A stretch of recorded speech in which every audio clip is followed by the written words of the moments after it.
뉴욕 증시에서 전기차와 반도체 주가가 급락했다. 코스피가 23개월 만에 2,700선을 돌파했다. 미중 간 갈등에 조선업 관련주가 뜬금없이 강세를 보였다. 신한은행이 6년 만에 5만 원대를 회복했다. 3월 15일 금요일 출근길 주식 시황입니다. 반밤 뉴욕 증시는 일제히 하락했다. 다우존스는 137.66포인트 하락한 38,905.66포인트로 마감했으며 S&P 500 지수는 14.83포인트 하락한 5,150.48, 나스닥은 49.24포인트 하락한 16,128.53포인트로 마감했다. 소비자 물가지수에 이어 생산자 물가지수도 시장의 예상을 웃돌자 연준의 금리 인하가 늦어질 거란 전망에 뉴욕 증시는 일제히 하락했다.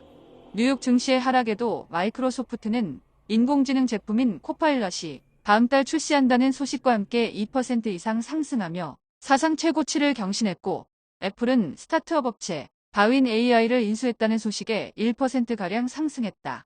기준금리 인하가 멀어지고 차익 실현 매물이 쏟아지면서 엔비디아는 3% 이상 급락하고 AMD는 4% 가까이 급락, 인텔, 마이크론 등도 일제히 하락하며 필라델피아 반도체 지수는 2% 가까이 하락했다. 미국의 신생 전기차 업체인 피스커가 파산 위기에 50% 넘게 폭락하고 UBS도 테슬라 목표가를 하향하자 테슬라는 4% 넘게 급락하고 리비아는 9% 가까이, 루시드와 니콜라도 6%대로 급락했다. 10년 만기 국채 수익률은 4.292%로 급등했고 2년 만기 국채 수익률도 4.694%로 상승했다.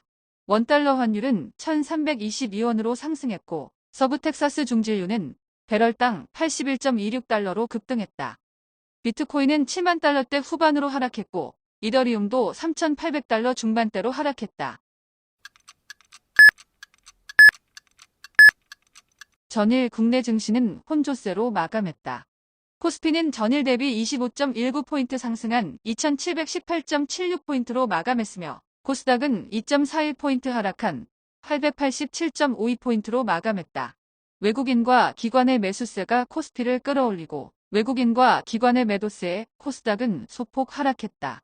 코스피는 삼성전자가 소폭 상승했지만 하이닉스는 4일 연속 하락세를 보이는 가운데 밸류업 수의 주인 금융지주와 현대기아차의 상승에 힘입어 1% 가까이 상승했는데 전일 테슬라의 급락으로 전고체 배터리 호재를 가진 삼성 SDI를 비롯한 2차 전지 관련주들이 큰 폭으로 하락세를 보였다.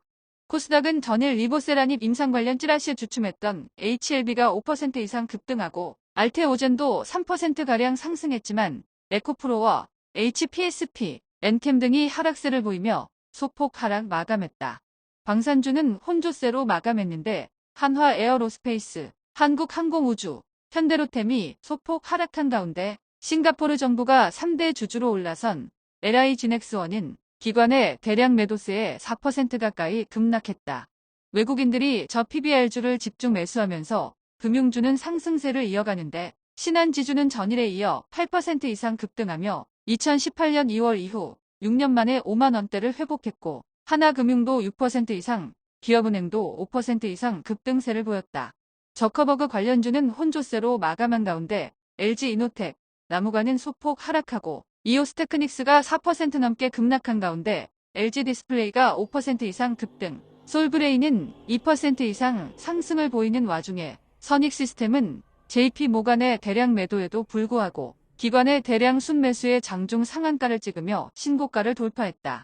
미국이 중국 조선업과 관련해 불공정 정책 관련 조사를 할 수 있다는 얘기가 들리자 국내 조선 관련주는 일제히 급등세를 보였는데 한화오션이 12% 가까이 폭등하고 현대중공업, 한국조선해양이 동반 급등한 가운데 현대힘스가 23% 이상 폭등하고 오리엔탈전공, 한화엔진 등이 10% 이상 상승세를 보였다. 배우 이정재의 유상증자 참여 소식에 이틀 연속 상한가를 기록했던 레몽레이는 장중 26% 가까이 폭등하고 무려 1,100만 주의 거래량을 기록하며 6% 가까이 상승했는데 6일 연속 상승세를 기록하며 주가가 2배로 뛰었다.